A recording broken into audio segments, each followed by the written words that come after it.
Welcome back, adventurer. The same candles burn, though not the same wax. The same dust motes drift, though not the same dust.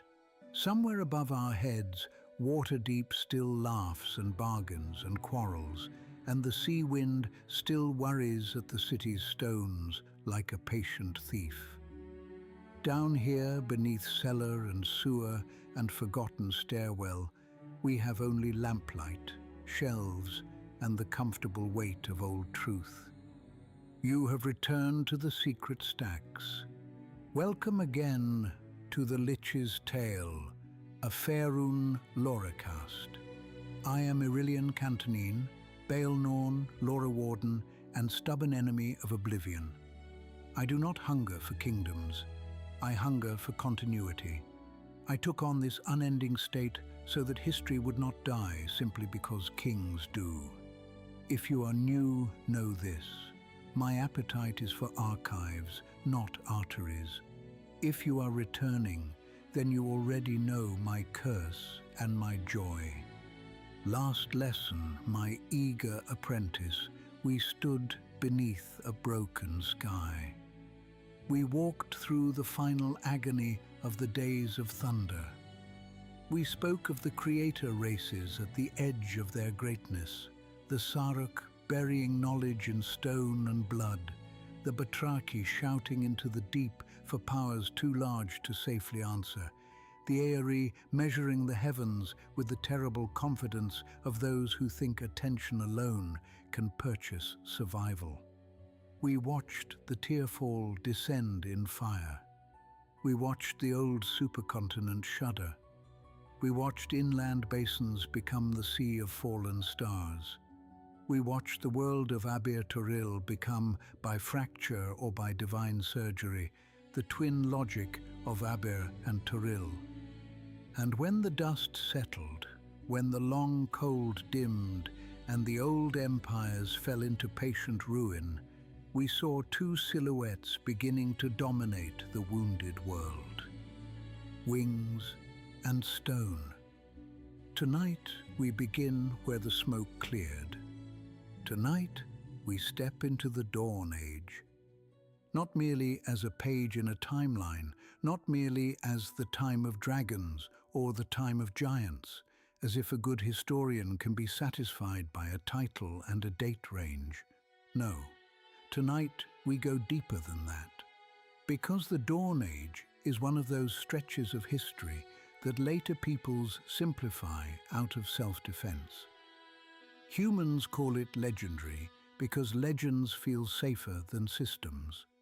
Elves call it crude because they prefer to imagine true refinement begins with them. Dwarves call it distant because distance is easier than admitting how much of their later caution was learned by watching larger beings ruin the world at scale. But the Dawn Age is not a blur. It is a set of arguments about rank, about inheritance, about what power looks like when the world is still young enough to be bullied by those who are strongest. We will speak of Ostoria not just as the first great giant kingdom, but as a model of what I call a cosmic kingdom. A civilization so certain of its hierarchy that it mistakes social order for the architecture of reality itself. We will speak of dragonkind, not merely as predators or tyrants, but as a people whose myths, gods, hordes, and memories make them feel older than history, even when they are participating in it. We will compare giant myth cycles to draconic ones. How giants remember through lineage, rank, and stone. How dragons remember through recurrence, omen, blood, and self. We will go deep into giant culture and what I call rune memory, the habit of carving lore, ancestry, grief, craft, and cosmic relationships into the world until the landscape itself becomes an archive.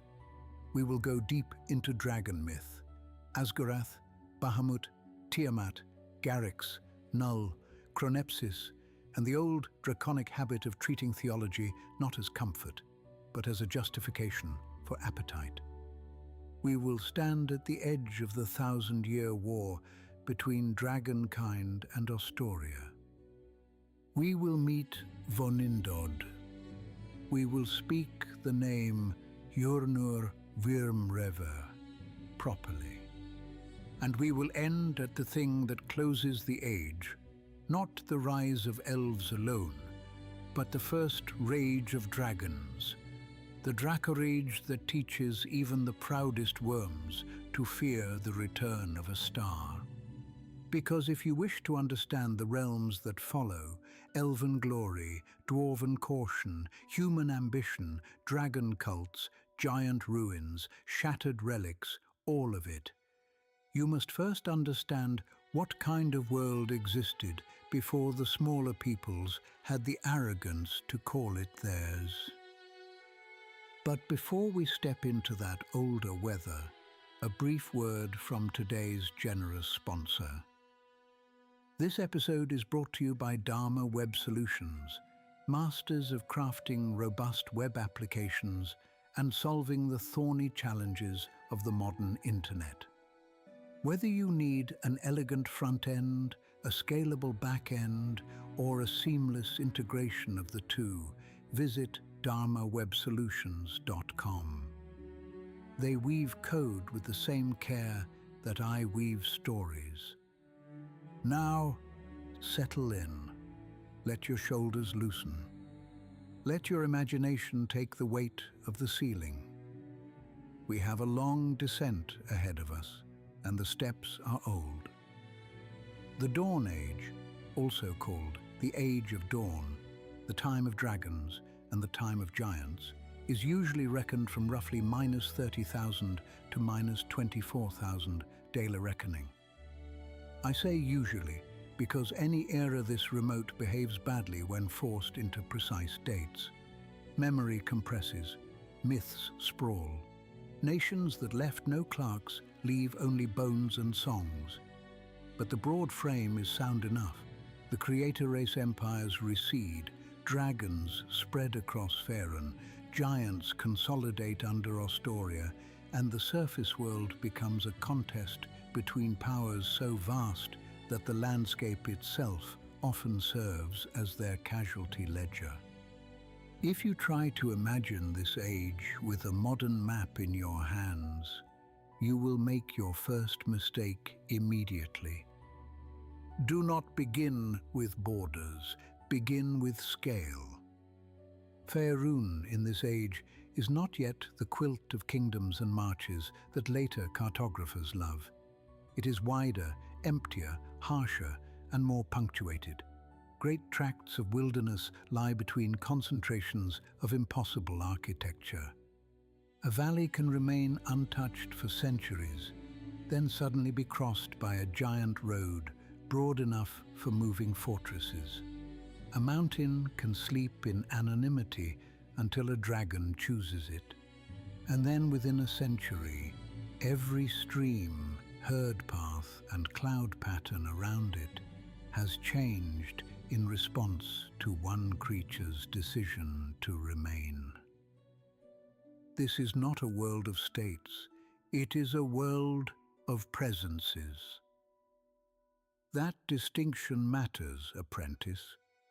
A human king rules from a capital and extends authority outward through roads, taxes, banners, marriages, and the quiet threat of execution.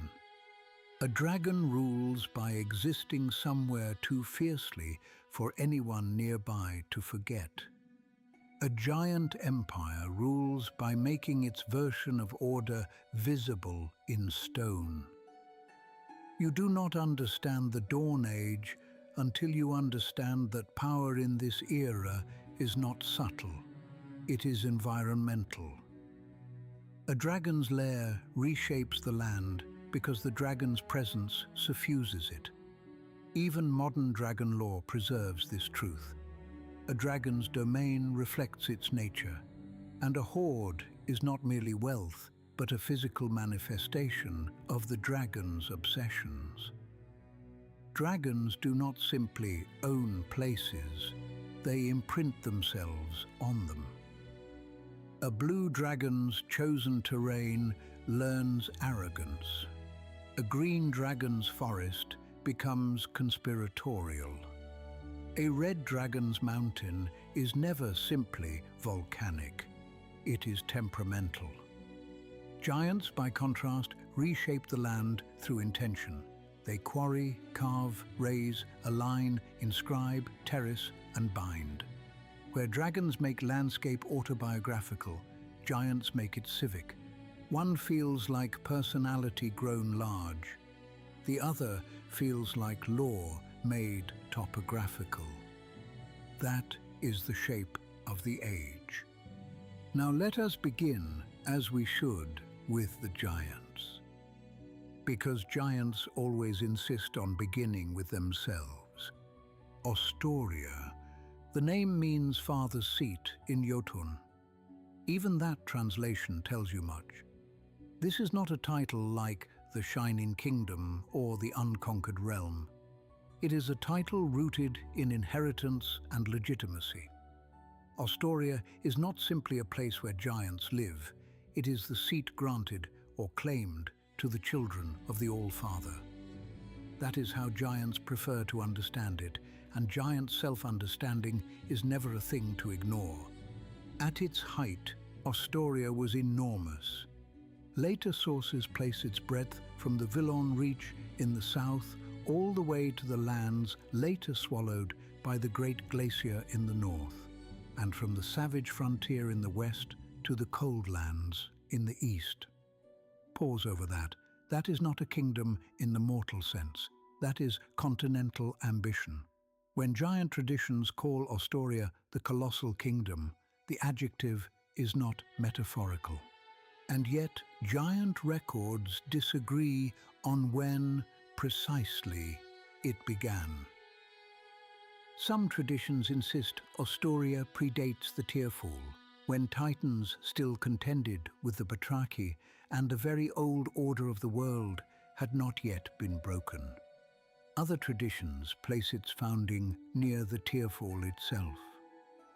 Still others say Unum All-Father founded it 1,000 years later, around -30,000, as a gift to his sons when the last came of age. This inconsistency is not a flaw. It is a clue. It tells you Ostoria is not remembered only as a historical state. It is remembered as a sacred arrangement. Sacred arrangements are always pulled backward in time. The more culturally central a kingdom becomes, the more later descendants want it to feel primal, as if it did not simply arise, but emerged naturally from the universe already approving of it. And that, apprentice, is why I call Ostoria a cosmic kingdom, not merely an empire, not merely a giant superstate, a cosmic kingdom. By that I mean a civilization whose political order is meant to mirror the order of creation itself. To later small folk, the giant social hierarchy called the Ordning can look like caste inflated into theology. There is truth in that, but there is more to it. The Ordning is not merely a ranking system. It is giant cosmology given everyday form. Storm giant above cloud giant, cloud above fire, fire above frost, frost above stone, stone above hill. Each place is not just a status, it is a statement about proximity to ideal function. Storm giants closest to weather, sovereignty, distance, contemplation. Cloud giants close to wealth, splendor, speech, deception, refinement. Fire giants close to craft, conquest, discipline, and the forge. Frost giants close to endurance, raiding, frontier violence, and battle. Stone giants close to earth, patience, sleep, dream, and the deep shaping of form. hill giants close to appetite, force, and the labor of sheer mass.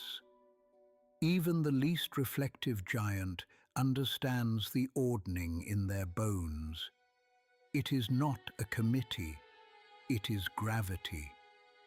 This gravity is mythically anchored in Anum Allfather, chief deity of giant kind, creator of the race, contemplative, fertile, philosophical, and infuriatingly remote. Modern official lore often describes Anum as an absent god, and that is useful, but absent is not the whole of him.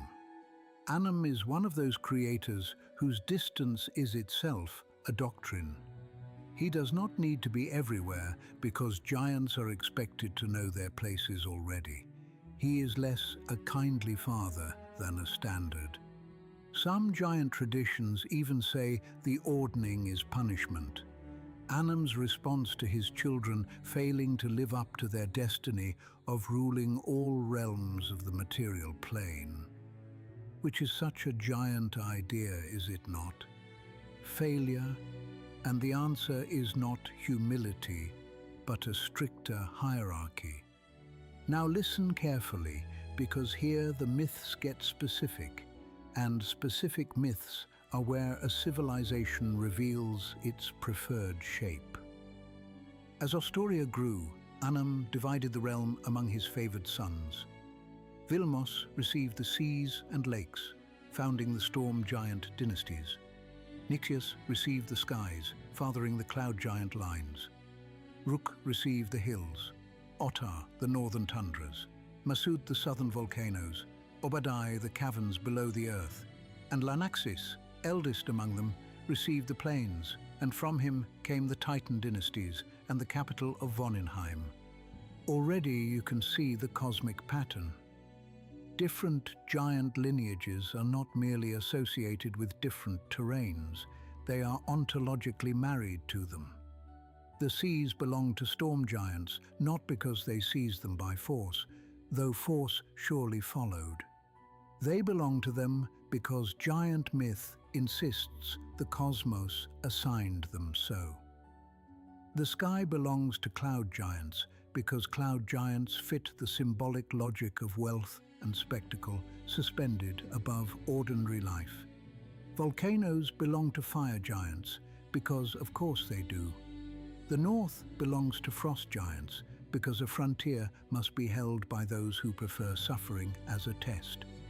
This is why Ostoria is so much more than a map. It is giant kind writing a social theory across a continent. And for a long while, that theory was magnificent. Most popular mortal retellings make the same mistake when describing ancient giant civilization. They flatten it into war and brutality. This is understandable. Giants are easier to fear than to study, but the actual traditions and records preserve something richer. For much of its early and high history, Ostoria competed with itself in artistry and utility. Yes, utility. Giants appreciate practicality with a seriousness smaller folk sometimes mistake for dullness. A bridge that outlasts its builder is beautiful. A gate that teaches humility by scale alone is beautiful. A fortress aligned to weather, a harbor sunk beneath the sea, a floating city that makes engineering and arrogance indistinguishable. These are giant aesthetics. Hill giants, not usually credited with culture by later ages, are remembered as having constructed a vast stone circle that functioned both as calendar and oracle, casting shadows that took the forms of hunters and animals. I enjoy that detail. It reminds us that even the least respected peoples in a hierarchy retain symbolic imagination. Cloud giants built castles and floating cities in the sky. Not merely one or two famous examples, but enough that later giant memory associates cloud giant greatness with aerial architecture as a matter of course. Think on the arrogance required. Not a fortress on a mountain, a fortress above mountains, because altitude itself is a political statement. Stone giants and fire giants took mountains and undermountains as their proper workshop and gallery. Fire giants tamed southern volcanoes and raised cities of adamantine and mithril. Read that again slowly. Cities of adamantine and mithril. A people who can think of such materials at civic scale does not have the same relationship to industry that mortals do.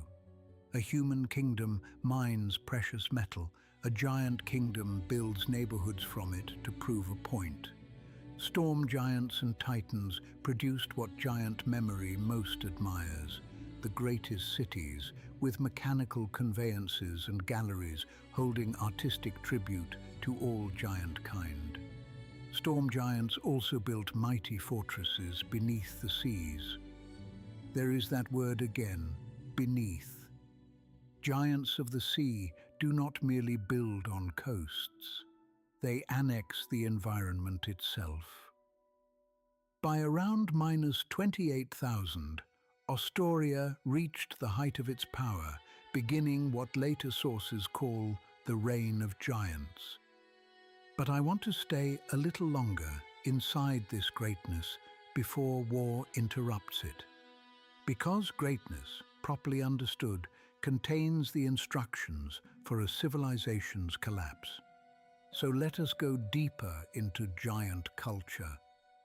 Imagine entering an Astorian hall at its height.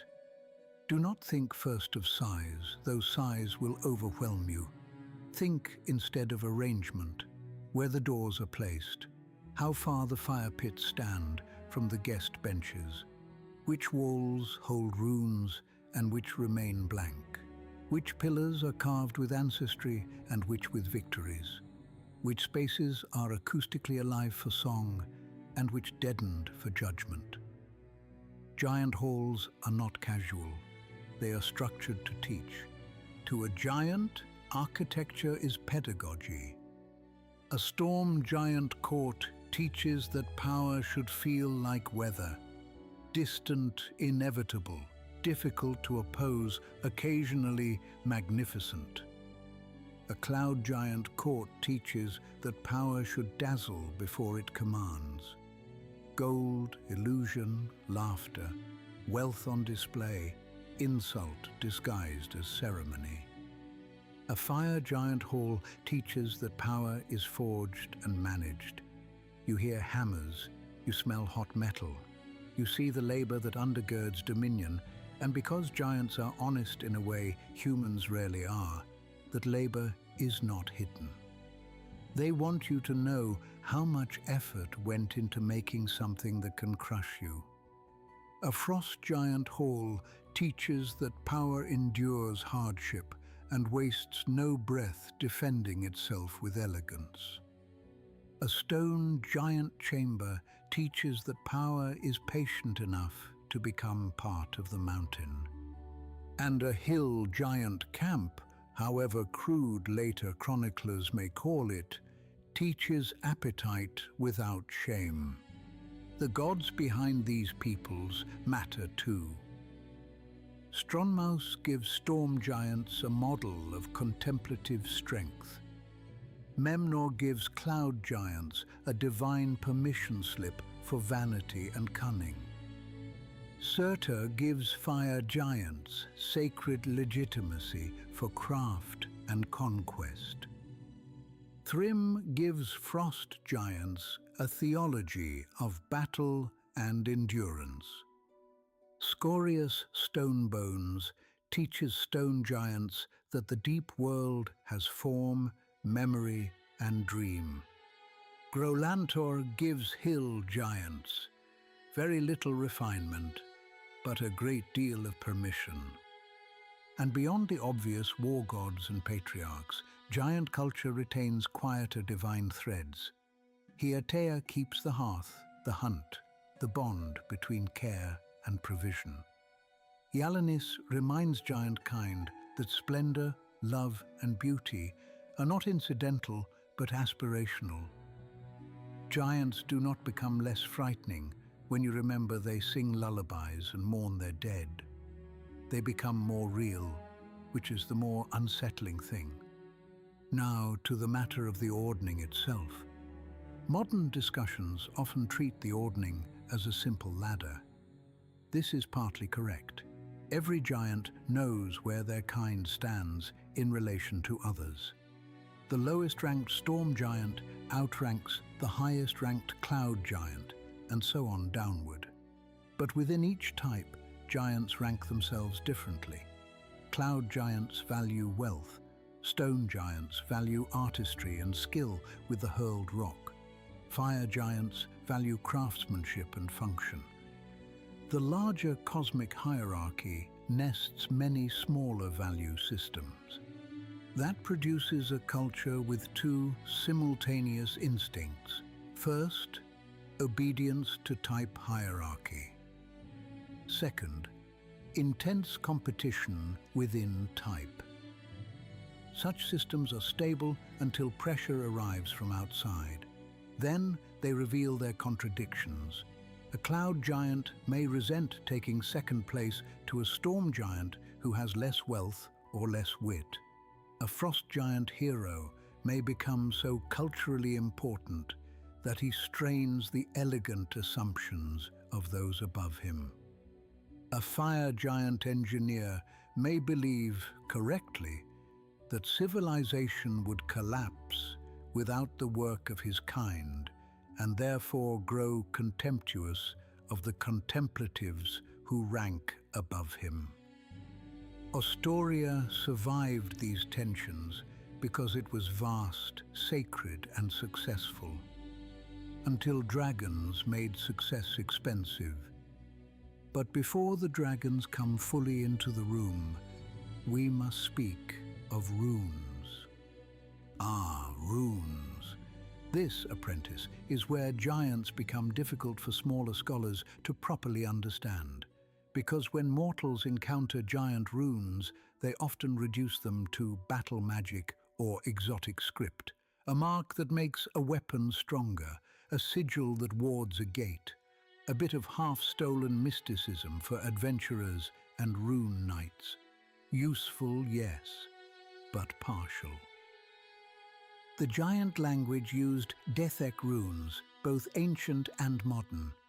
Yet alongside this, there existed an older set of logographic runes used for rune casting and symbolic expression.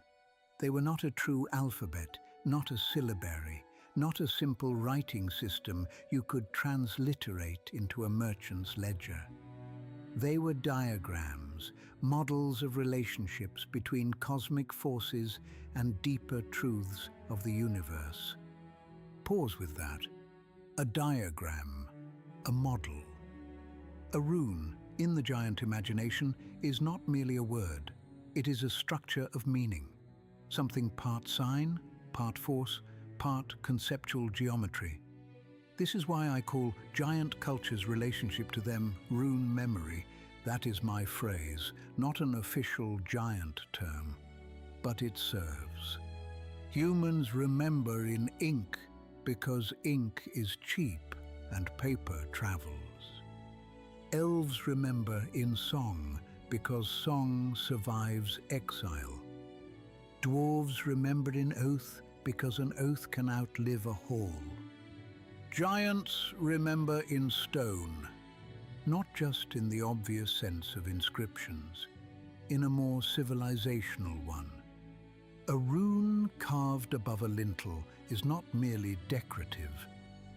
It tells the threshold what kind of space it belongs to. A rune cut into a standing stone beside a road is not merely a marker. It situates that road inside law, ancestry, and obligation. A rune worked into a hall's central pillar does not just say who built the place.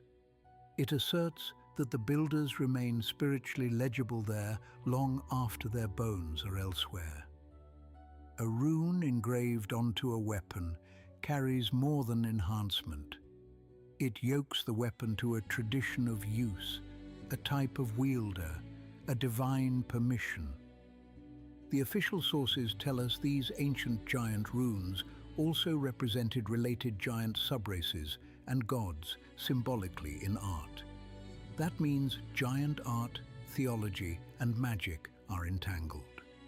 A wall panel can be at once symbolic, devotional, and active. There is no clean boundary.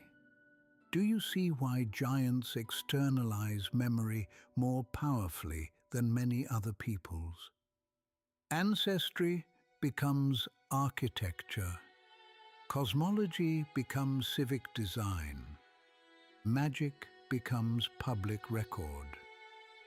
This is what I mean by rune memory.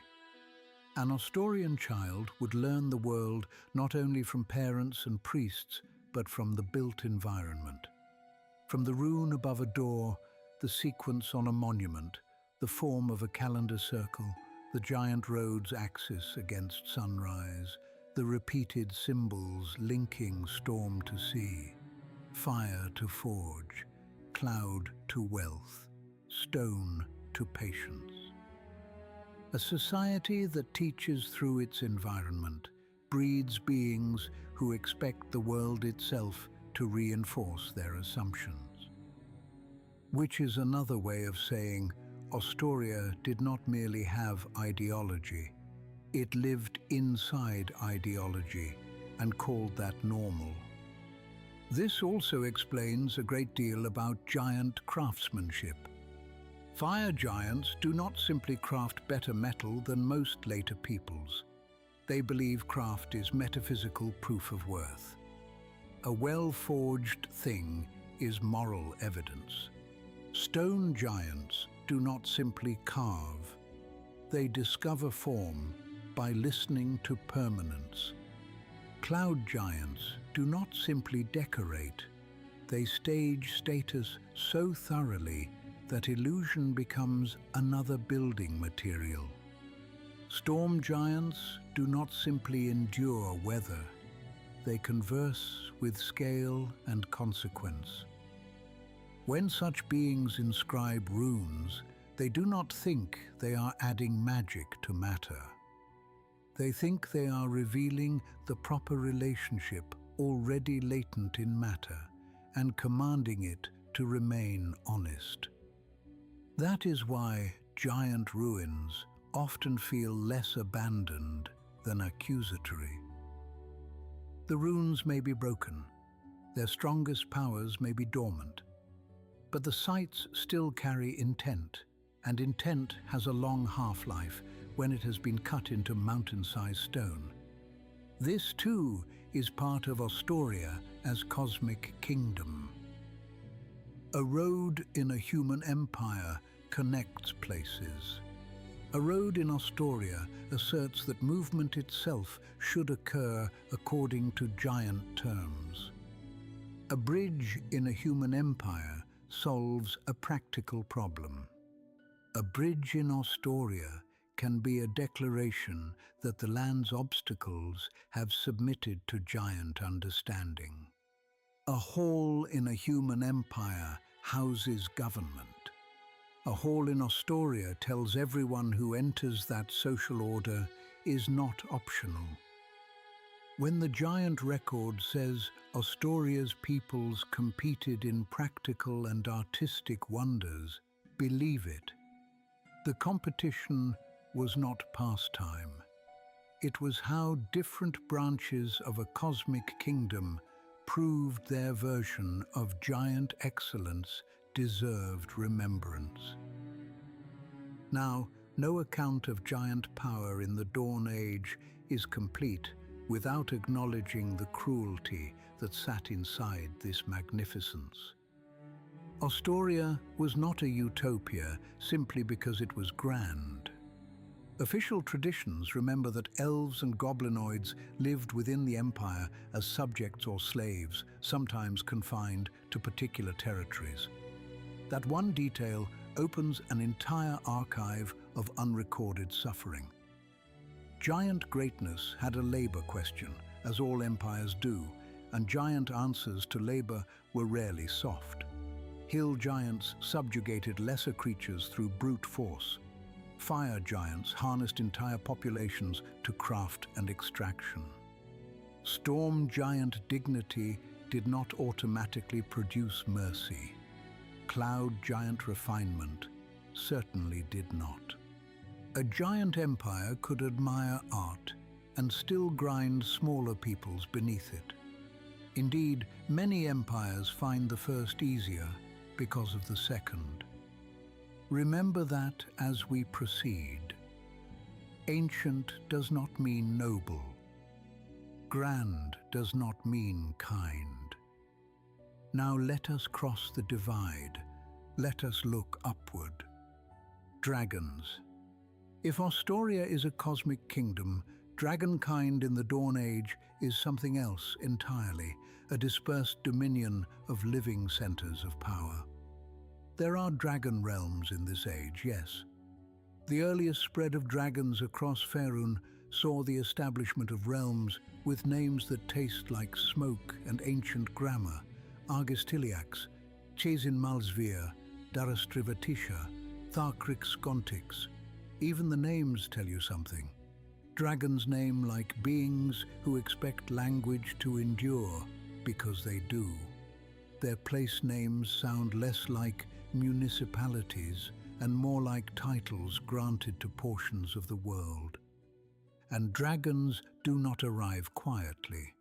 Some traditions place their great spread at roughly minus 30,000, and the fall of the Aerie empires follows quickly after.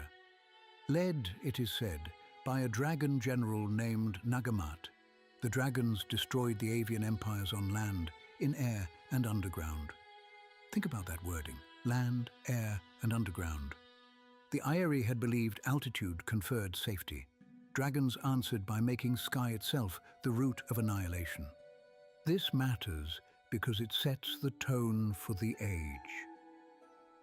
Dragons are not merely large predators. They are empire breakers from the moment they become historically visible at scale. Yet, as with giants, the most common mortal mistake is to simplify them.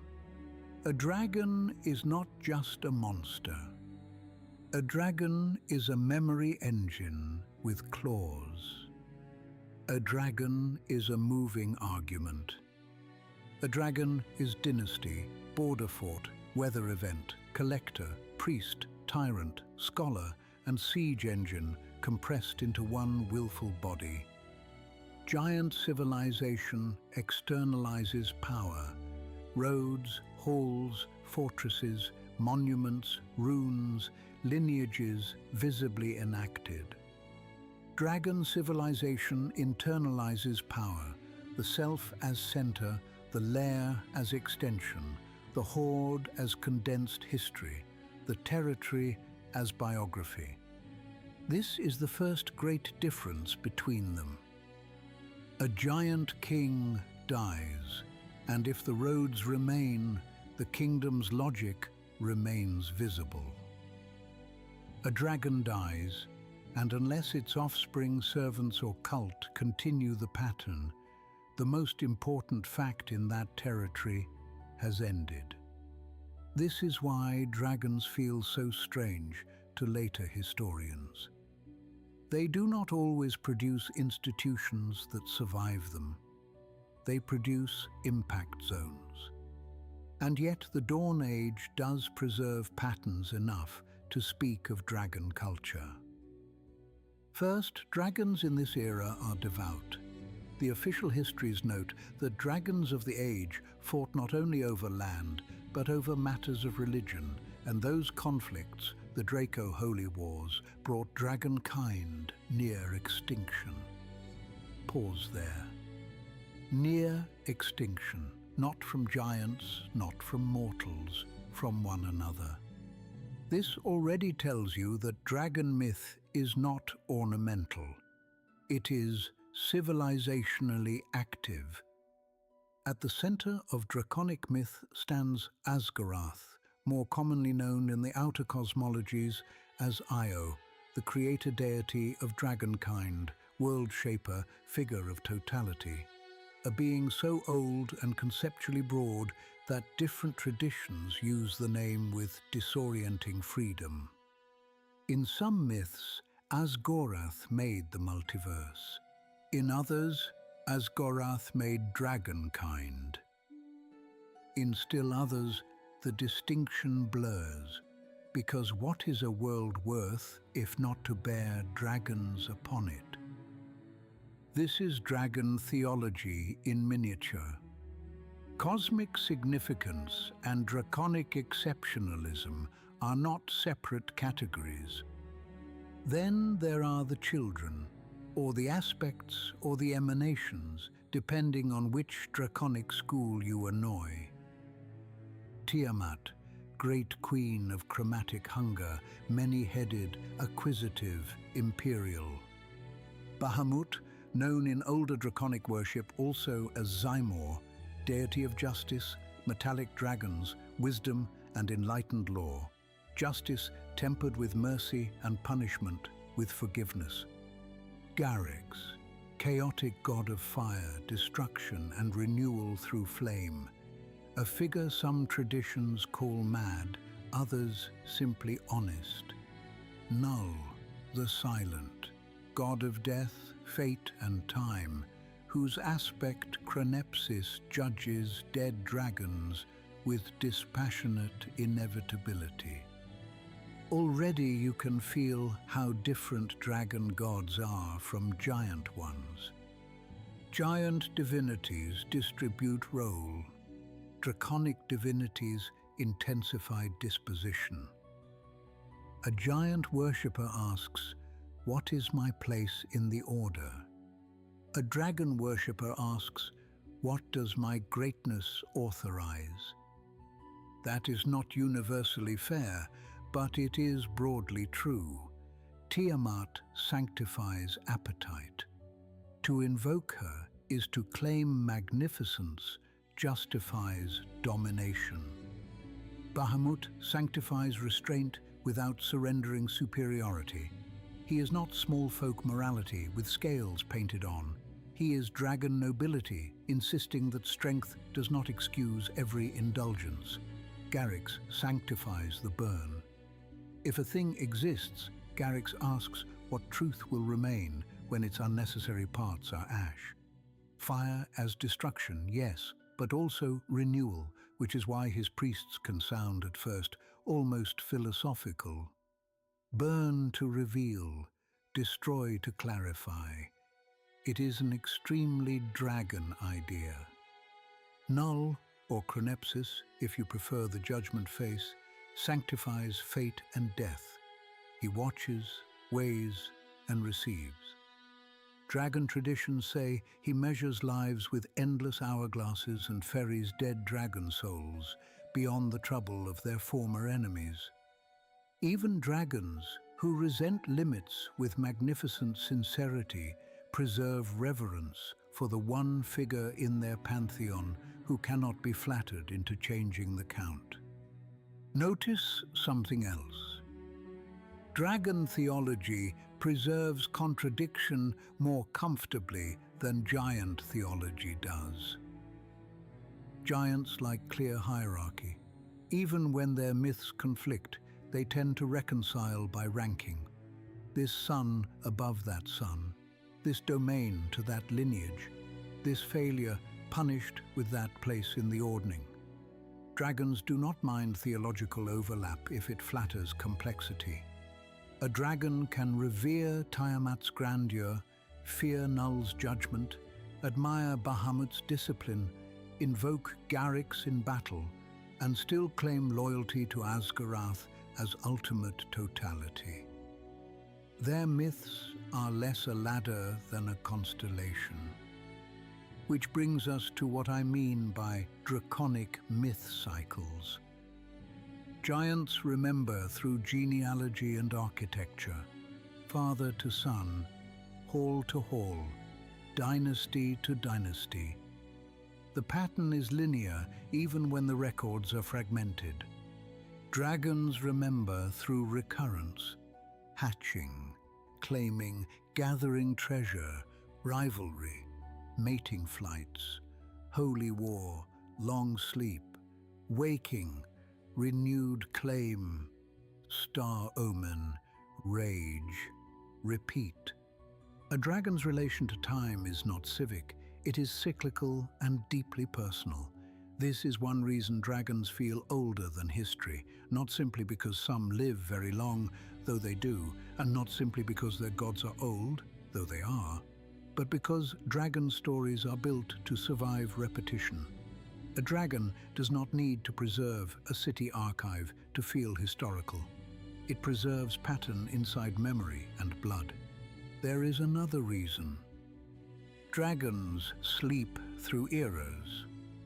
Giants maintain, roads need repair, kingdoms need labor. The ordning is social gravity, yes, but gravity still needs bodies acting beneath it. Giants participate in continuity even when they hate it. Dragons can withdraw from continuity. A dragon seals a lair, coils around treasure, and sleeps while forests expand. Tribes move, rivers alter course, and the names of surrounding hills change 3 times. Then it wakes and experiences the new world not as a separate age, but as an interruption in its own biography. To the dragon, the passing centuries are background noise. That alone makes dragons uncanny to mortals. A human old enough to remember 3 dynasties is extraordinary. A dragon old enough to remember when your capital was a marsh feels like geology with opinions. Add to this the nature of the horde. Official modern dragon lore says a dragon's horde is a physical manifestation of its obsessions. Good, hold that close, because it explains far more than dragons like gold. A dragon collects coins, yes, but coins say duration. They say, I survived what minted this. A dragon collects relics because relics let it imprison history inside private ownership. A dragon keeps trophies of rivals because domination becomes easier to relive if it can be arranged around your sleeping body. A dragon hoard can contain Saruk tablets, Aerie glyphs, giant work metal, crown fragments, cult objects, weapons, bones, journals, petrified remains, all stacked without the consent of chronology. A dragon is a historian with pathological curation standards and no interest in public access. This is another reason dragons feel older than history. They collect the dead and lie on them. A dragon lair is less a home than a compression of centuries. And because dragons shape their lairs to maximize advantage, open spaces for flight, elevated perches, hidden exits, traps, environmental resonance, the place itself becomes part psyche, part weapon, part shrine. A blue dragon's lair is arrogant and strategic. A black dragon's lair digests. A red dragon's lair seethes. Even official design advice for dragons in the modern game preserves this ancient truth. The lair should feel like the dragon's domain because dragons insist on domains that answer to their habits. Giants build the world into law. Dragons turn the world into mood and leverage. Now, if you listen to only small folk tales, you might think chromatic dragons were always the obvious tyrants, and metallic dragons the obvious exceptions. The actual Dawn Age is less flattering to easy moral binaries. The records say lesser races, primitive humans, demi-humans, assorted small folk, were enslaved by dragon lords. Some later traditions speculate metallic dragons were gentler masters than chromatics. Others, including some metallics themselves, dispute this, which is another way of saying what history always teaches when one listens. Domination feels different from the throne than from the ground. A gold dragon with ideals is still a dragon. A bronze dragon's code does not make tribute less compulsory. A silver dragon's preference for order can become paternal control quickly if it thinks the lesser peoples are incapable of governing themselves. So when we speak of dragon civilization in this age, do not imagine a simple chromatic evil versus metallic nobility divide already cleanly formed in practice. The gods mattered, the tendencies mattered. But rule is rule, and subjects remember overlordship more vividly than doctrinal nuance.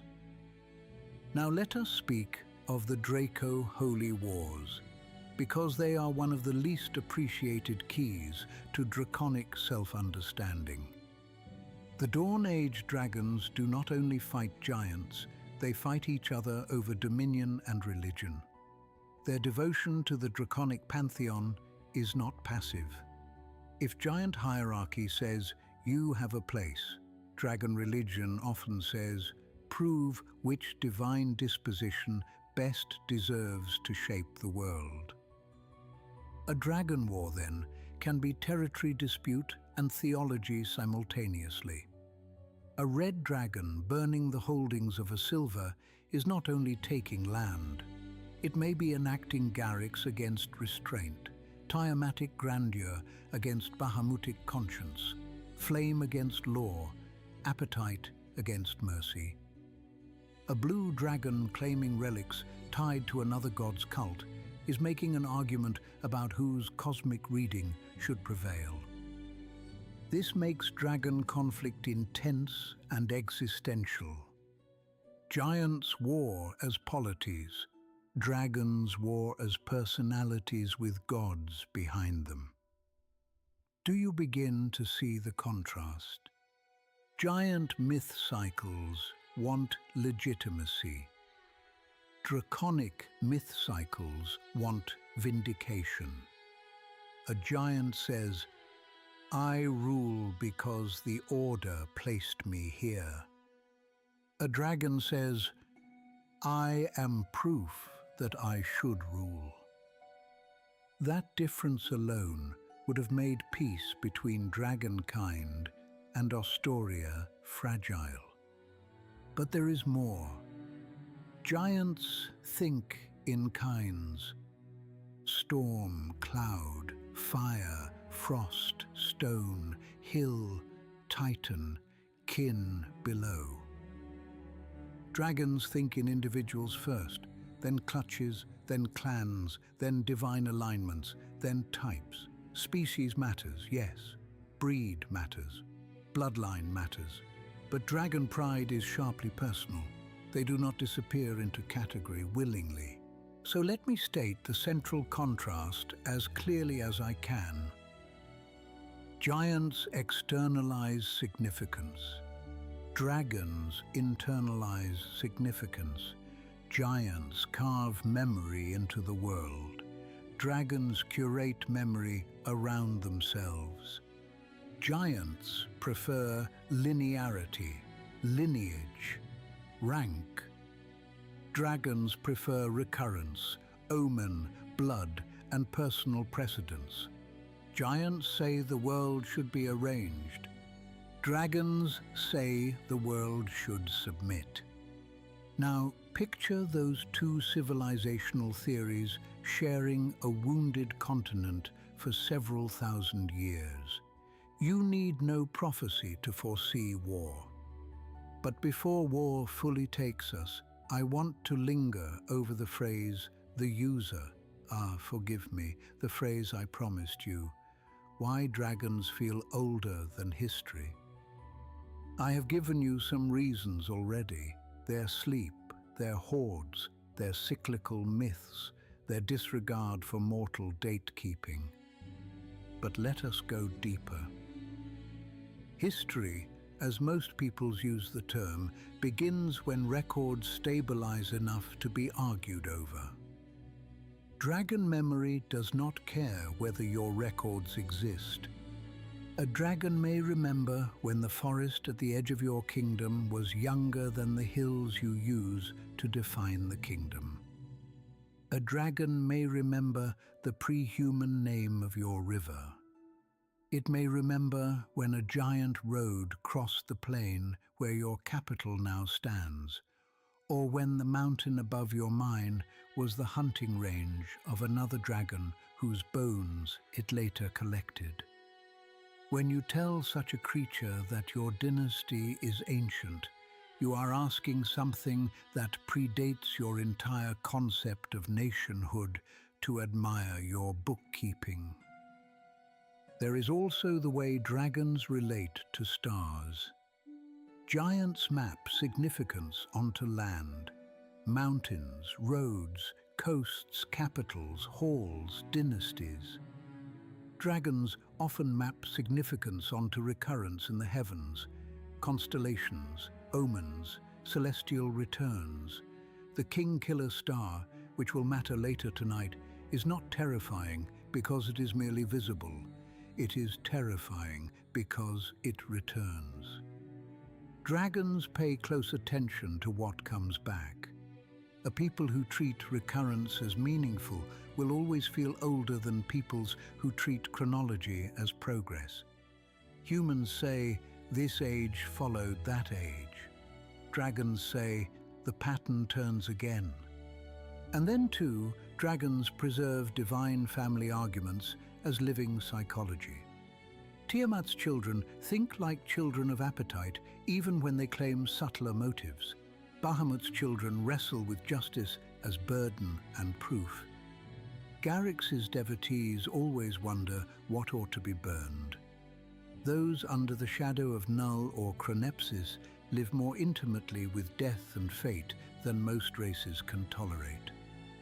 When theology maps directly onto temperament, a culture feels primordial because its metaphysics is visible in daily behavior. Now let us turn back toward the land, toward Ostoria and dragonkind watching one another. The official histories tell us that in the few centuries after dragons arrived upon Toril, they generally kept aloof from the giants. A relative peace held. Relative. Important word. Relative peace between giants and dragons still includes theft, predation, competitive violence, and the occasional duel of impossible scale. But it was not yet civilization-wide war. The chief irritant was practical enough. Dragons regularly preyed upon the herds tended by giants. Elk, rote, large stock, suitable to giant appetite and giant agriculture. To dragons, this was convenient feeding. To giants, it was theft and insult. Many minor conflicts followed, yet these were personal rather than national. Giant hunters sought bragging rights in slaying a poaching dragon. Dragons retaliated selectively. Disputes were sometimes settled by contests of might, skill, or wits rather than general slaughter. I find that detail marvelous.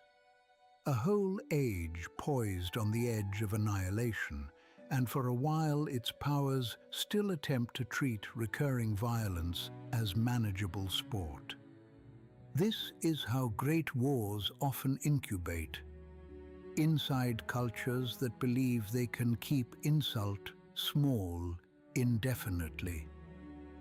Now, while tensions simmer on the ground, remember what each side is already becoming. Ostoria at peak power. Organized, expansive, proud, and increasingly convinced its arrangements reflect cosmic rightness. Dragonkind spread wide, ruling vast territories, enslaving lesser peoples, fighting internal holy wars, growing accustomed to seeing themselves as the proper inheritors of a post-Tearfall world. Neither culture has much practice conceding permanent legitimacy to another apex civilization. Add gods, add hunger, add memory, add the fact that dragons can strike from the sky and giants can answer with continental organization. And then let Garrix enter the story. Garrix, god of fire, destruction, and renewal. Chaotic, dragon, sometimes represented as a vast fire dragon, red or gold. A figure with no interest in divine alliances and every interest in flame as a truth-telling instrument. Most accounts of the Thousand-Year War agree on this much. Around -26,000, Garrix sent an avatar to lead a flight of red dragons against the giant nation. The assault burned and destroyed a cloud giant city.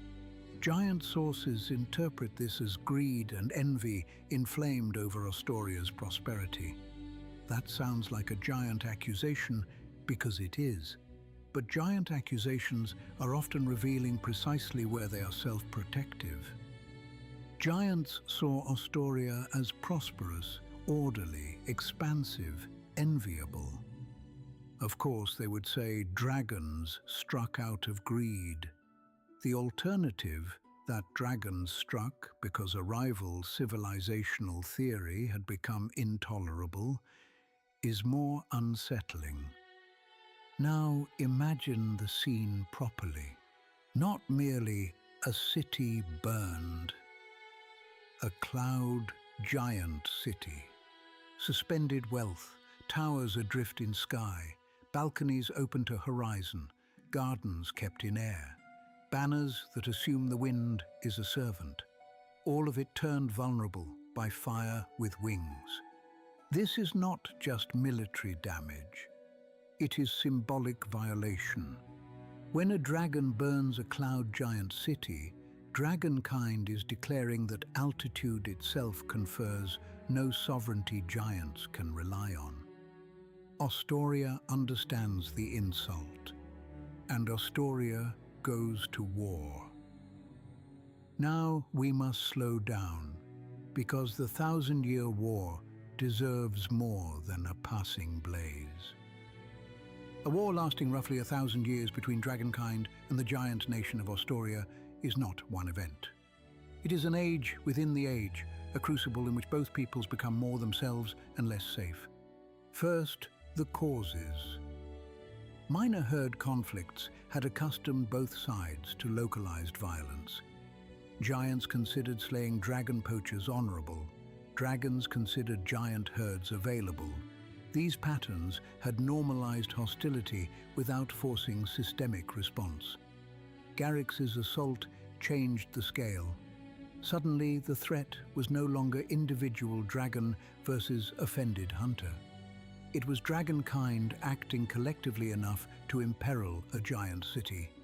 Astoria, and especially its ruling classes, could no longer treat dragon predation as episodic nuisance. Second, the mobilization. Remember what we said earlier. Giants externalize power. That means when war comes, they can scale it. Storm giants convene judgment and strategy. Cloud giants contribute cunning, aerial logistics, and illusion. Fire giants become the empire's war engine. Officers, engineers, craftsmen, the ones who make militarization concrete. Frost giants bulk out the armed frontiers.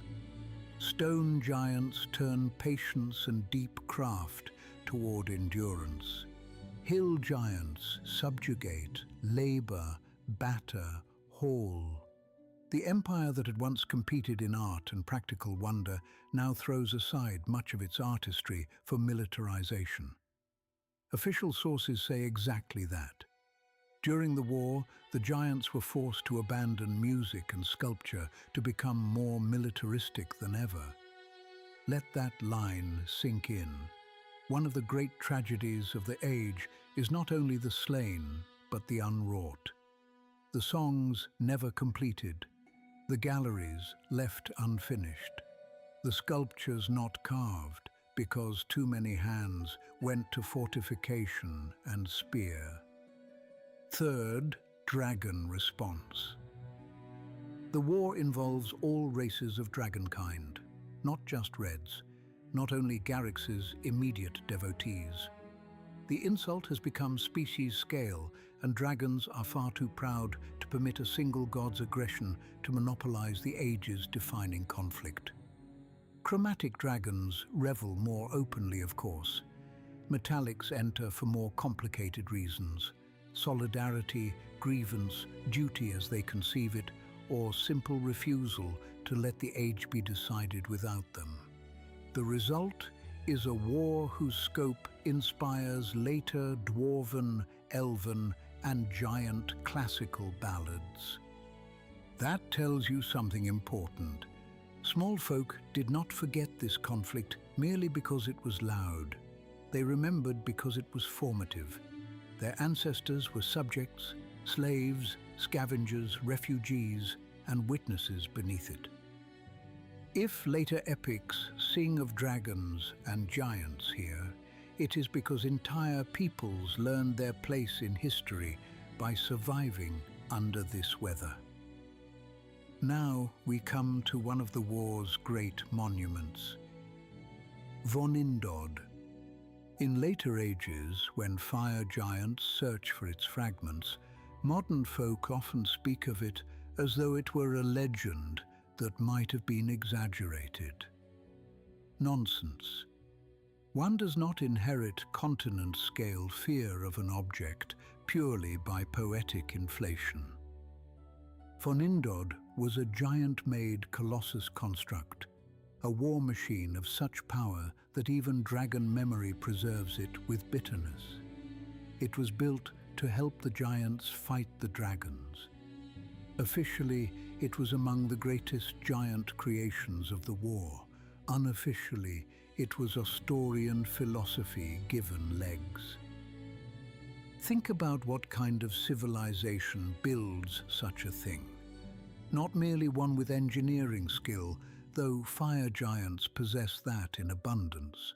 Not merely one with resources, though Ostoria had those too. But one whose worldview assumes the world can and should be made to obey rank, craft, and command. Vonindod is not only a machine, it is a thesis. If dragons embody individual supremacy, Vonindod embodies collective giant order weaponized against charismatic tyranny. A dragon says, "I am enough." Vonindod replies, "No single being outranks a civilization with runes, metal, and purpose." And because fire giants lie at the heart of giant industry, Vonindod also reveals much about their cultural position. In peace, they forged wonders. In war, they forged answers. Fire giants do not romanticize conflict the way frost giants do. They operationalize it. If a problem burns cities from the sky, fire giants ask how large the hammer must be to break the sky's teeth. Then there is Yurnur Wyrmriver. Ah, Yurnur. If Vonindod is giant civilization answering dragonkind with a construct, Yurnur is giant personhood answering dragon individualism with legend. A frost giant hero celebrated as one of the war's greatest champions. The stories say he slew many dragons single-handedly, that he killed an adult blue dragon with a single blow of his axe, that he broke the spine of a black dragon over his knees. These are precisely the kind of boasts historians should treat with cautious respect. The particulars may have swollen in retelling. The cultural function has not. Yurnur exists in the saga memory of giant kind as proof that dragon terror can be localized into a name and answered by another name. That matters. Dragons are a people intensely invested in singular greatness. Great worms, first claimants, lair lords, divine exemplars. Their myth imagination privileges the extraordinary individual. Yurnur tells giants that they too can produce singularity powerful enough to trouble dragon sleep. He is a frost giant, which is fitting. Frost giants live closest to hardship as ideology.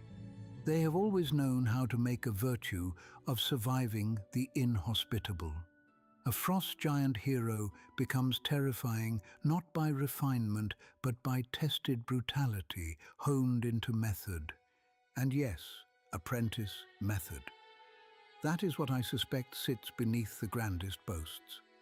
Heroes are remembered as sudden, but true dragon slayers learn habits, angles of descent, timing of breath, terrain that punishes wings. The best way to provoke a proud creature into abandoning caution. Yurnur's saga, in all its exaggeration, preserves a memory of strategic adaptation. Giants were learning dragons, just as dragons were learning giants. His death matters just as much as his victories. He ultimately died fighting an ancient gold dragon general, or, in some traditions, a king who had already destroyed many giant cities. Good. Let that complication remain intact. A gold dragon, not a caricature, not a simple villain breed, because the Dawn Age punishes later moral simplifications. Even ideals have claws when civilizations war for dominion. Giants mourn Yurnur because his death proves two things at once: that dragonkind can be met, and that even legends are not enough to end the age's argument cleanly. Now there is another story attached to the end of the 1,000-year war, and I must handle it properly. Some giant tradition remembers Annam and Garrix allegorically settling the war with a game of Wari. Do I take this literally? No. But I take it seriously, because myths like this emerge when a conflict ends not in unequivocal victory, but in exhausted recognition. A drawn game is the kind of metaphor a people invents when it cannot accept its enemies as victorious and cannot claim complete triumph for itself. The war ends in truce.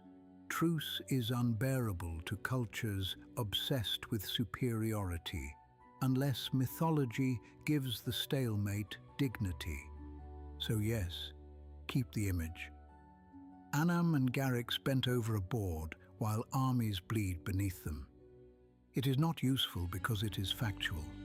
It is useful because it reveals the emotional truth of the outcome. The war ends without either side erasing the other. That alone reshapes both civilizations. For Astoria, the cost is severe. By war's end, the giant realm is reduced in size, losing its southern territories to the dragons and becoming restricted to the north of Faerûn. That contraction is not merely military, it is civilizational. A cosmic kingdom that once imagined its arrangements fit the entire continent now has empirical evidence that reality does not always honor giant assumptions. For dragons, the lesson is equally bitter. Giants can organize continentally. They can produce machine answers to aerial supremacy. They can make dragon slaying a source of prestige and song. Dragon self-confidence is not shattered. Very little can shatter dragon self-confidence, but it is complicated. And complication in proud peoples is often more consequential than defeat. Now, if you stop the story here, you miss the deeper lesson of the Dawn Age. Because the 1,000-year war is not only a military conflict, It is the collision of two myth cycles. Giant myth says the world has places, and those places correspond to ordained kinds. Draconic myth says the world belongs to those mighty enough to claim and hold it under the eyes of gods who themselves sanctify desire, justice, fire, and fate. Giant culture says law can be carved into land. Dragon culture says power can be embodied so intensely that land bends around it. A war between such visions was almost inevitable, yes, but even more interesting is what the war teaches each side about itself. Giants become less innocent about force. They militarize their artistry. Their runes carry more explicit weapon logic. Their roads become supply and control as much as prestige. A kingdom that once delighted in practical and artistic wonder learns how much of its wonder can be repurposed for survival. Dragons become more interested in strategy, paranoia, and the vulnerability of overconcentration. If a rival civilization can build a von Indod, then scattered autonomy begins to look like prudence. If named heroes can make dragonkind remember individual losses, then reputational warfare matters more. And the land, meanwhile, learns to remember violence. Do not underestimate this. Regions of Faerûn still bear the emotional geology of older catastrophes. Burned valleys regrow with oddness. Mountain roots cracked by age-old force-shape later cave networks. Ruined giant roads influence where smaller peoples settle, because even broken infrastructure still teaches traffic to obey its remnants. Dragon bones and giant bones enter soil, legend, and eventually treasure maps. The Dawn Age is not only something that happened, it is a foundation layer under later ages. Now let us step back from the war's central blaze and return to the deeper theme of tonight's lesson, the shape of power. If you asked a giant philosopher of Astoria what power is, you would likely hear some variation of this. Power is rightful place, enacted successfully. Power is the ability to order, assign, build, and preserve. Power flows downward through rank and outward through works. A king proves himself not only by conquest, but by the endurance of what he commissions. A people proves itself by how well the world conforms to its expected arrangement. If you asked a dragon theologian of the same age what power is, the answer would sound different. Power is magnitude justified by survival. Power is what remains yours because no one could take it. Power is demonstrated in treasure, territory, memory, and fear. It is sanctified by the gods that reflect your disposition. It is not assigned. It is revealed by successful possession. This is why giants love monuments. This is why dragons love hordes. A monument says, "We were many enough, ordered enough, and right enough to make the world remember in our shape." A horde says, "I was great enough to gather the world into my custody." Both are archives, but one is public, the other is private. And that difference tells you almost everything about why later peoples interact so differently with giant ruins and dragon lairs. A giant ruin invites interpretation. Its meanings were meant to be read, at least by the worthy. A dragon lair resists interpretation because its meanings were never organized for public use. You have to trespass to understand, and trespass was always the point. Now let us go still deeper into giant culture, because I do not want rune memory to remain abstract. Imagine a giant road at dusk, not a path, not even a causeway in the mortal sense. A road broad enough for mass movement of beings much larger than humans, stones fitted with confidence, grade lines gentle enough for transporting impossible loads. Along its length stand rune markers, not every mile in our sense because giant spacing is different, but regularly enough to anchor the road in significance. Some mark sub-kingdom boundaries, some invoke protection, some preserve who cut the stone, some carry lineage symbols of the ruling dynasty that first commissioned the road. Others perhaps record or imagine a cloud giant city. Its supports are magic, engineering, weather lore, and audacity. Yet what does such a city need to function socially? Anchoring runes, weather agreements, hierarchical districts, elevated audience chambers where those approaching by air and those entering through interior halls are both taught the city's idea of status. Cloud giants adore wealth, yes, but wealth in giant society is never merely possession. It is a visible argument for rank. A city in the clouds, then, becomes social theory performed in architecture.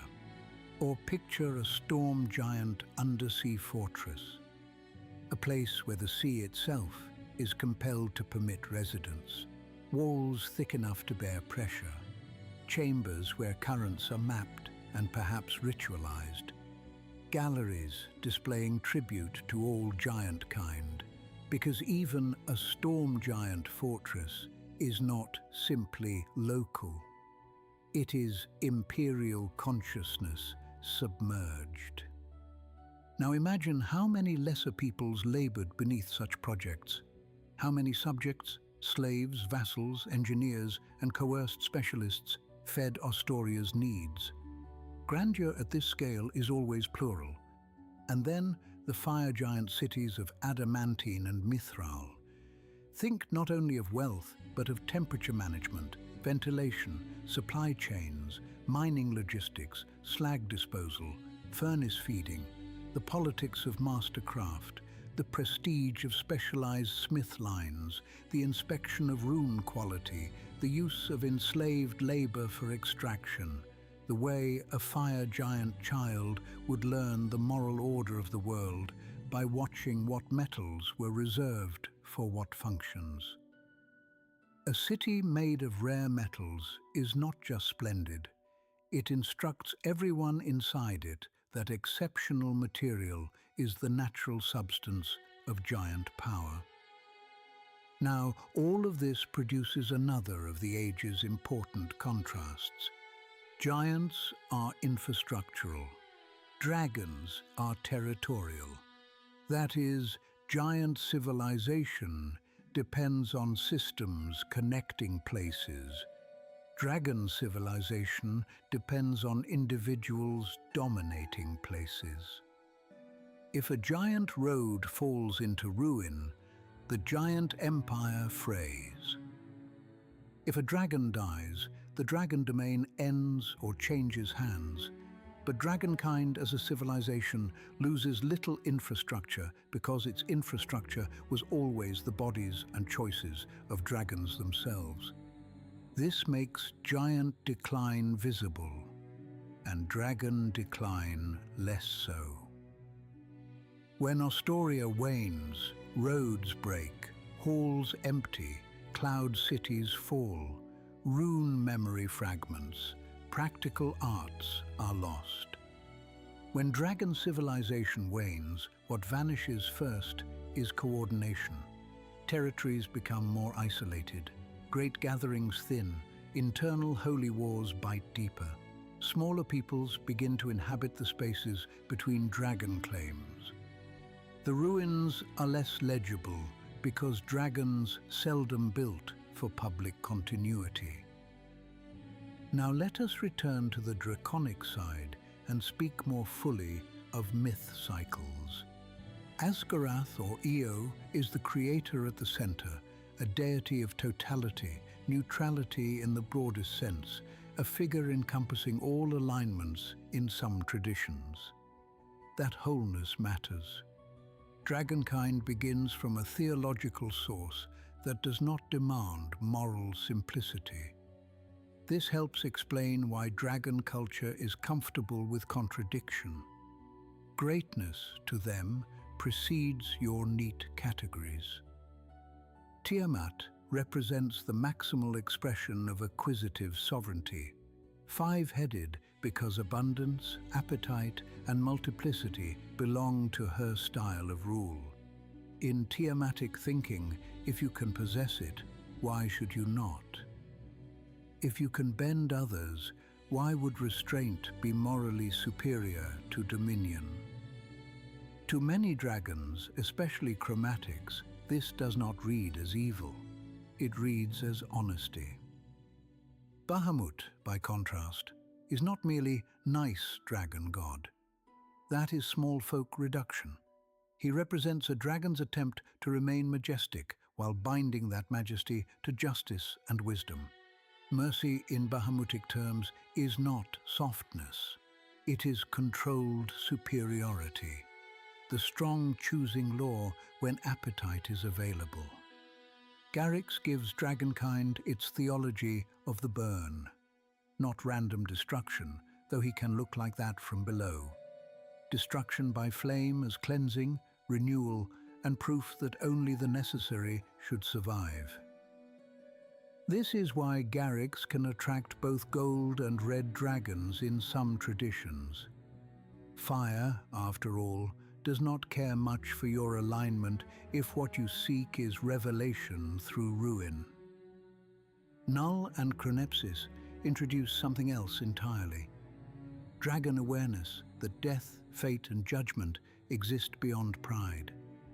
Dragons can admire superiority all day, but they are too old and too exposed to the loss of mighty rivals to forget that something measures them. Even the most self-glorifying dragon culture maintains reverence, sometimes only respect, not love, for the power that receives dragon dead without regard for their previous magnificence. Now, because dragon myths are cyclical, these figures are not mere pantheon entries. They recur as interpretive patterns in draconic life. A dragon claiming a new mountain may understand itself through Tiamat. A dragon negotiating tribute and protection may frame itself in Bahamutic, or at least lawful terms. A dragon burning a rival's holdings may invoke Garrix's renewal. A dragon burying or judging the dead remembers Null or Chronepsis. And because dragons live so long, these theological habits reinforce over centuries. A dragon is not religious the way many short-lived peoples are religious. It does not compartmentalize. Its myth becomes its behavioral groove. This makes draconic culture intensely psychological. Giant culture can survive individual eccentricity because the infrastructure of the cosmic kingdom remains. Dragon culture depends much more directly on the temperaments of powerful individuals, which is one reason draconic history often feels less like statecraft and more like weather records written by people with better prose. Now let us turn toward the end of the age, and to the theme, the user. Again, forgive me, the theme I promised, Dracorage traditions. Here, I must be accurate and careful because later retellings often blur important distinctions. The Dracorage mythal the magical effect tied to the king-killer star that drove dragons and dragon-blooded beings toward reckless, raging madness, was not the product of dragon religion. It was created by elven high mages near the end of the time of dragons. The dates vary depending on the source. Some place its first effects around -25,000, others around -24,500, others at -24,000. Such disagreement is precisely what we expect from pre-Elven deep history being reconstructed through later texts. But the essential point is firm.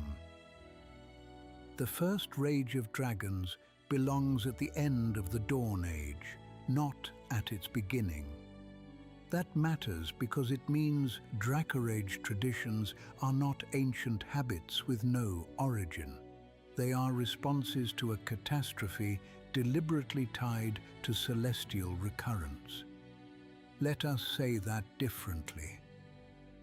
Dragons already paid attention to stars because dragons think cyclically. But the Draco-Age mythal weaponized that cosmological instinct against them.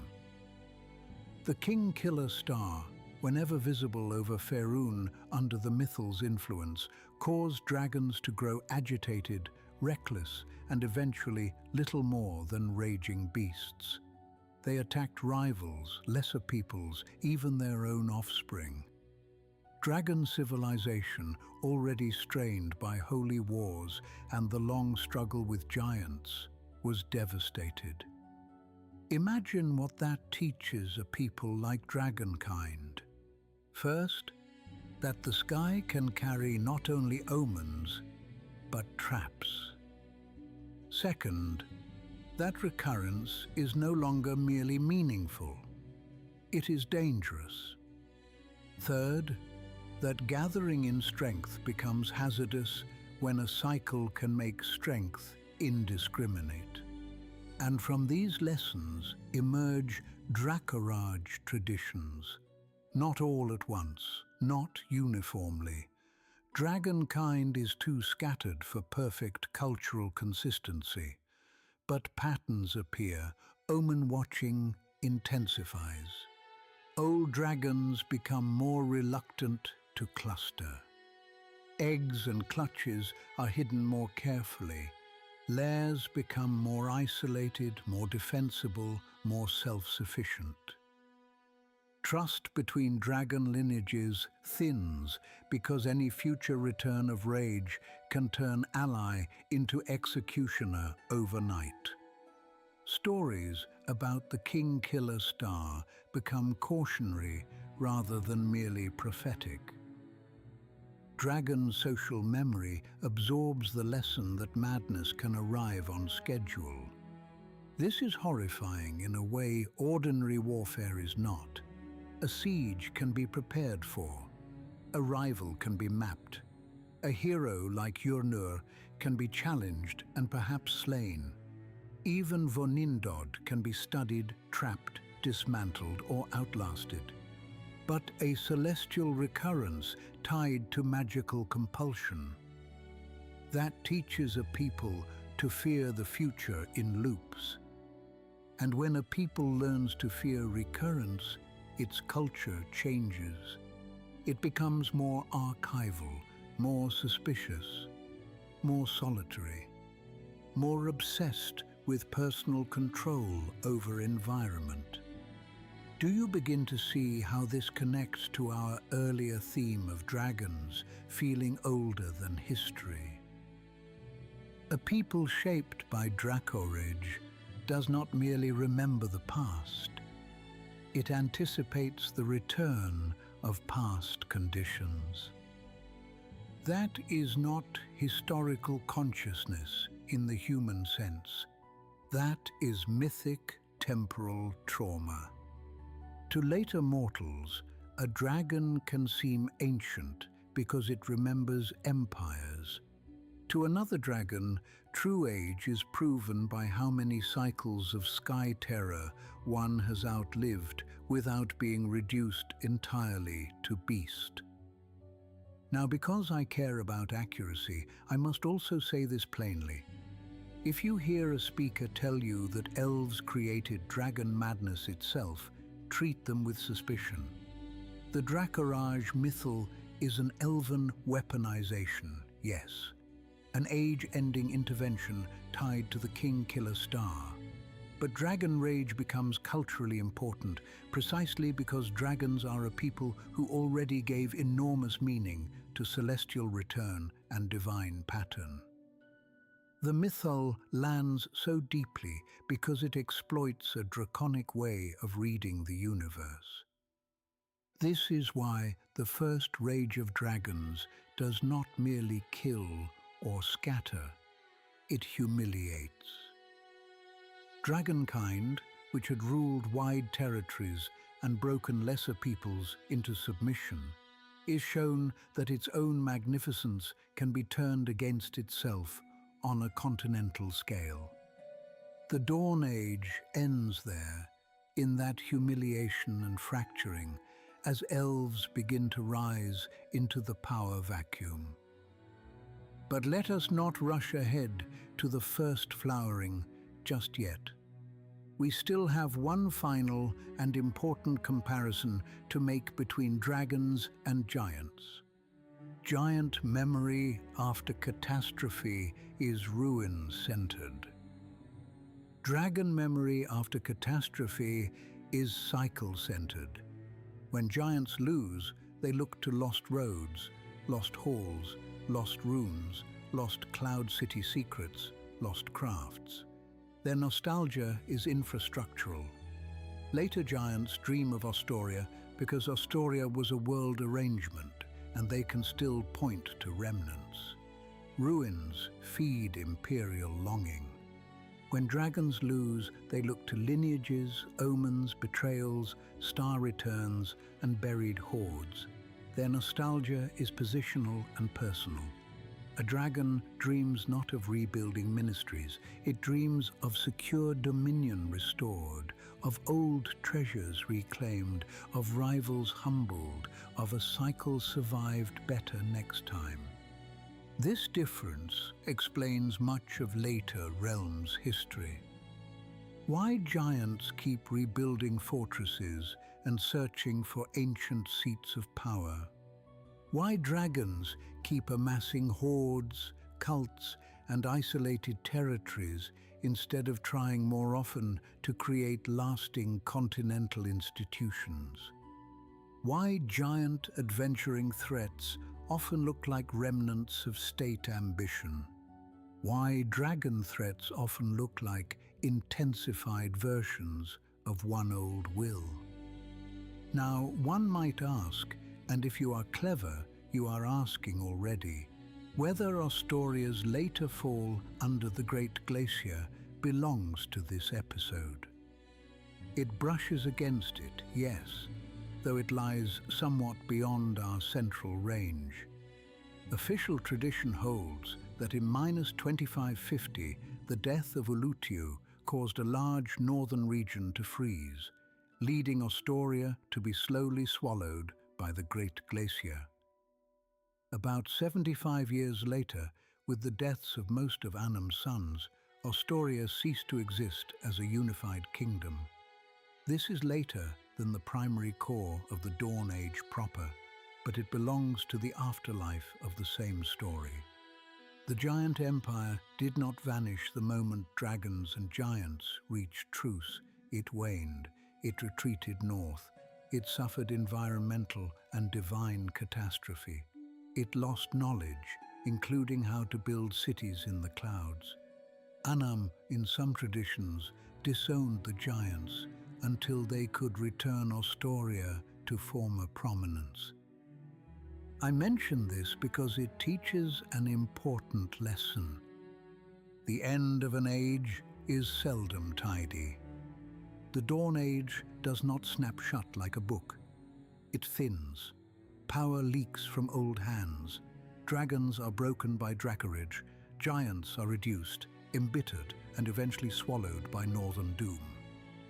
The smaller peoples inherit not a cleanly vacated continent, but a wounded one, littered with unequal remnants.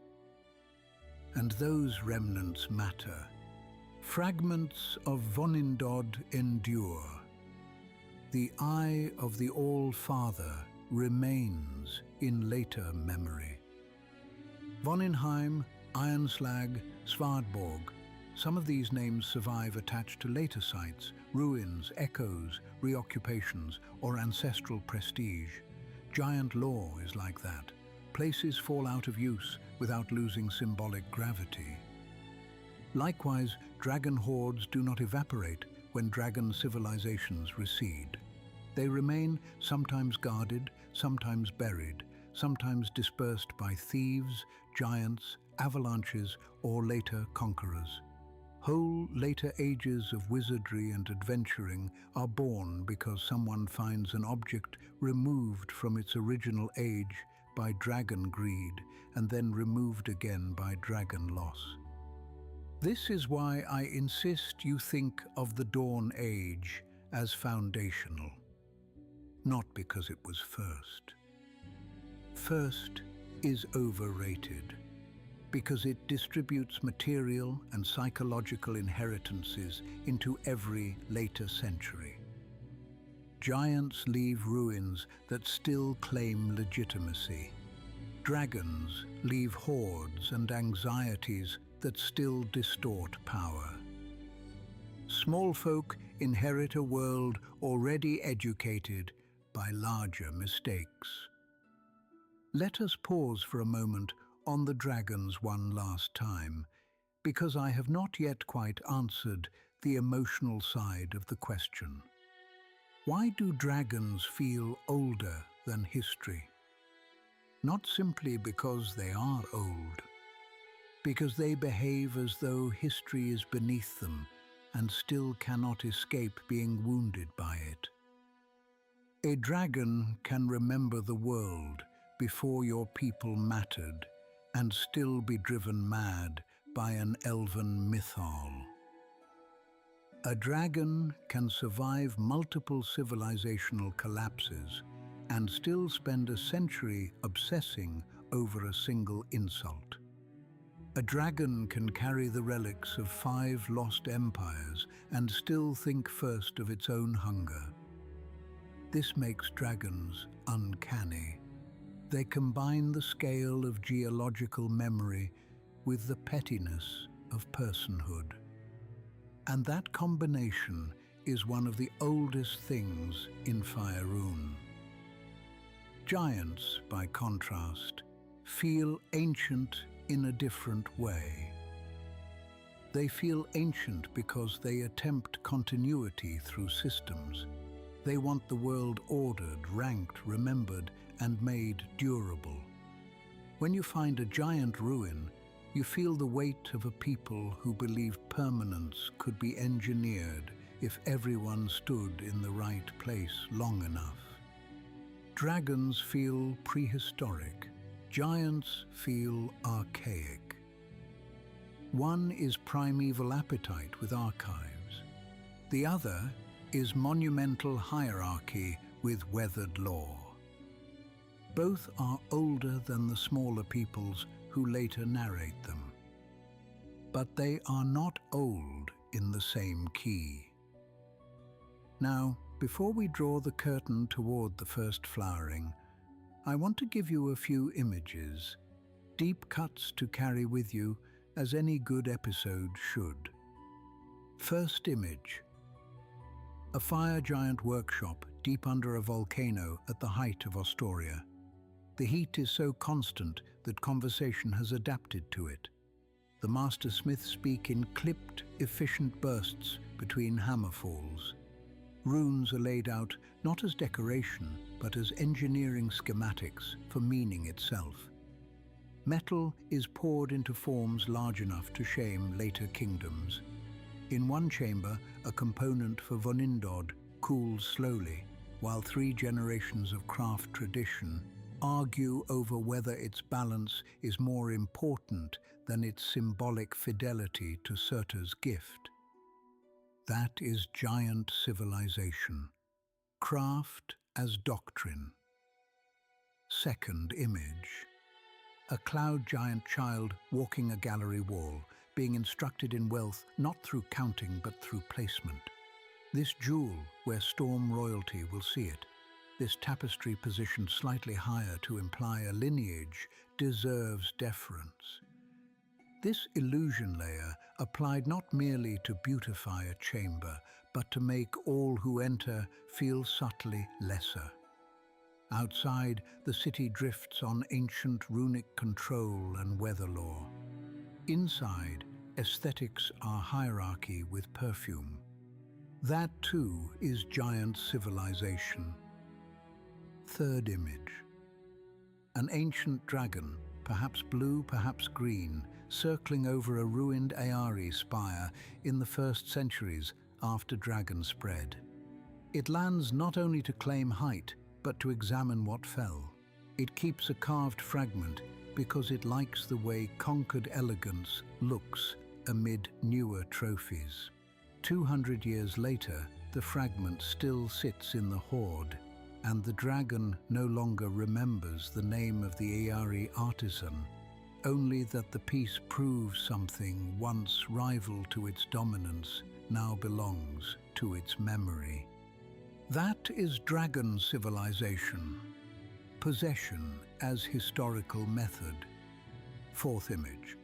A giant skald reciting Hjörnur Vermrever's deeds, while high in a cavernous hall, the rune-inscribed wall behind him silently holds the names of the dead more exactly than the song.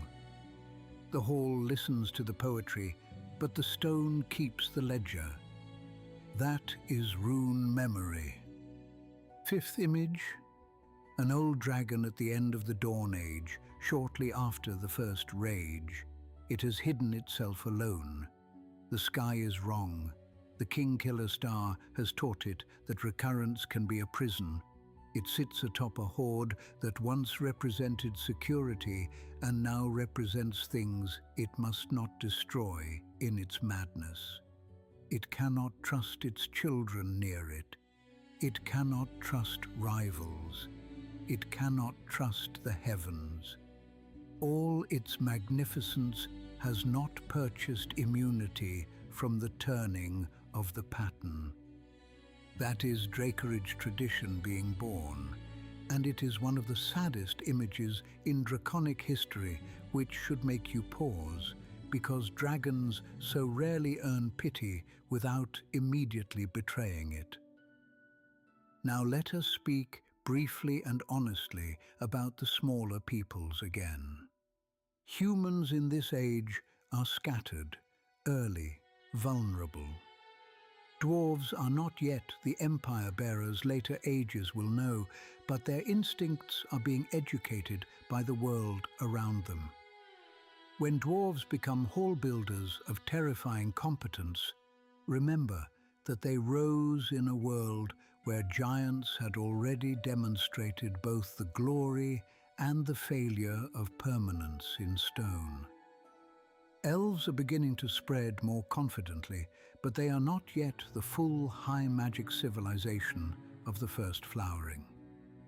Their greatest intervention in this episode, if we follow the late dates, is the Dracorage Mythal, a reminder that the fair folk did not begin history as passive aesthetes. They began, when necessary, as terrible strategists. The lesser races of the Dawn Age, as dragon and giant sources alike love to call them, matter here not because they yet dominate, but because they survive long enough to inherit. History is never only what the powerful do. History is what the not yet powerful endure until their turn arrives. This is why the Dawn Age must not be treated as a disconnected prelude. It is where smaller peoples learn what the world becomes under gigantic egos. Every later kingdom, whether it knows it or not, is reacting to lessons first taught in Dragon Shadow and beneath giant roads. A final note on Astoria, because I would be remiss if I left its mythology too neat. Giant records remember that Annam divided the land among his sons, yes. But all such records are interested records. They explain giant kinds as dynasties with assigned terrains, useful, elegant, and likely not the whole truth. Civilizations backfill cosmic logic into messy settlement patterns all the time. The very fact that Astoria at its peak included many kinds of giants and other peoples, all living according to the ordning, tells us lived giant reality was more mixed and administratively complex than pure myth would like. That tension between sacred self-description and practical imperial management is the secret life of many great realms. Astoria is no exception. Likewise, dragon lore about Asgarath, Tiamat, Bahamut, Garrix, Null, and the rest is not a clean doctrinal system.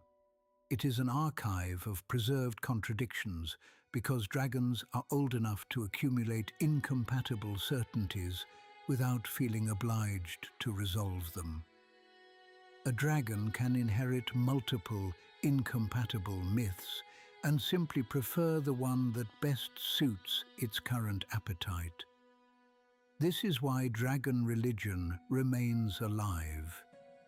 It is flexible without feeling weak. And so, apprentice, the shape of power in the Dawn Age comes down to this. Giants believed order could be made visible and durable. Dragons believed greatness could make order unnecessary. Giants trusted stone. Dragons trusted self. Giants taught memory to the land. Dragons gathered memory into hordes. Giants feared dishonor in hierarchy. Dragons feared diminishment in precedence. Giants built cosmic kingdoms. Dragons became living dominions. Put them on one continent after the world has already been broken by falling stars, and you do not get coexistence for long. You get the old realm's answer to incompatible ambitions. You get fire, you get song, you get ruins, you get a later world standing atop the evidence and pretending it discovered civilization by itself. Now, next episode, yes, at last, we step into the first flowering. The elves rise. We will speak of the early elven realms, of the Seldarine not merely as objects of reverence, but as political gravity. We will speak of high magic beginning to move from possibility into system. We will speak of the fair folk learning the dangerous pleasure of building beauty that can also exclude, defend, and dominate. And we will start following the long, elegant fuse toward the crown wars. Because every golden age, if you watch carefully, contains the habits that will one day turn it tragic. But before we leave tonight's lesson, let me give you questions, because questions keep the archive alive. First question: which vision of power frightens you more? A kingdom that carves its hierarchy into roads, halls, monuments, and the bones of the world until disobedience feels like blasphemy. Or a ruler who carries civilization in its own body, whose will alone can make a mountain into a regime. Second question: if you could safely walk one remnant of the Dawn Age at its height, what would you choose? An Astorian road under moonlight, its rune markers still bright with authority. A cloud giant gallery suspended in storm-swept air. a fire giant forge where a component of Vonindod once cooled, or the outer chamber of a dragon horde where the relics of lost creator races lie in glittering terrible disorder. Third question. When you think of dragons now, do you imagine monsters to be slain or archives with claws? Be honest with yourself, because the answer changes how you look at every cave mouth warm in winter, every ruined tower on a lonely peak, every crown missing from a tomb, every stretch of sky where something enormous might once have ruled by simply refusing to leave. Hold your answers. Write them down if you must. And if you are listening through a sending stone or a scrying mirror, through whatever modern marvel carries this lorecast into your ears, then I invite you to share. Comment your answers. And while you are there, tell me what you want illuminated next. A specific dragon god, the full story of Vonindod, the Draco Holy Wars, Nagamat, and the fall of the Eyrie, the first rage of dragons, early elven high magic, the first great elven realms, or the long path from the Dawn Age into the first flowering. Times, characters, factions. The shelves are deep, and I am not going anywhere. Now we end tonight's lesson. A brief word before you climb back up into Waterdeep's noise. This episode is brought to you again by Dharma Web Solutions, masters of crafting robust web applications and solving the thorny challenges of the modern internet. Whether you need an elegant front end, a scalable back end, or a seamless integration of the two, visit dharmawebsolutions.com. And yes, there is more. We are working with Dharma Web Solutions on a proper home for these lessons, a website and archive where transcripts, timelines, and lore references can live in one organized vault. Something sturdier than scattered notes and fleeting posts. When it is ready, I will tell you. When the doors open, you will be invited. Merch is coming soon as well. Hats and shirts for those who want to wear a little candlelit stubbornness in the daylight. I will announce those when the first shipment exists outside my imagination. If you enjoyed this lesson, and if you have the generosity for it, leave a rating. A single star or 5 may seem small, but in a world ruled by algorithms, small offerings keep candlelight from being snuffed. And one more thing. If you make ambient or cinematic music and you would like your work considered as a background track for this lorecast, we have an open submission policy. Send your track, your name, and your preferred credit to taleofthelich@gmail.com. If your music fits the mood of old stone, deep time, and slow wonder, it may find a home beneath these words.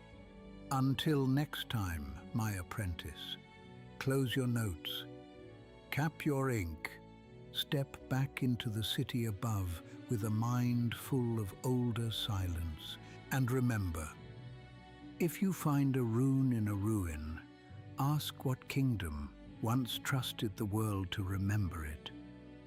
If you find a coin in a cave, ask what dragon wanted history close enough to sleep on. And if on a clear night you see a star that feels too intent, do not assume the sky is merely decorating itself for your comfort. Good night. May your path be well lit, your quill always sharp, and your memory harder to kill than I am.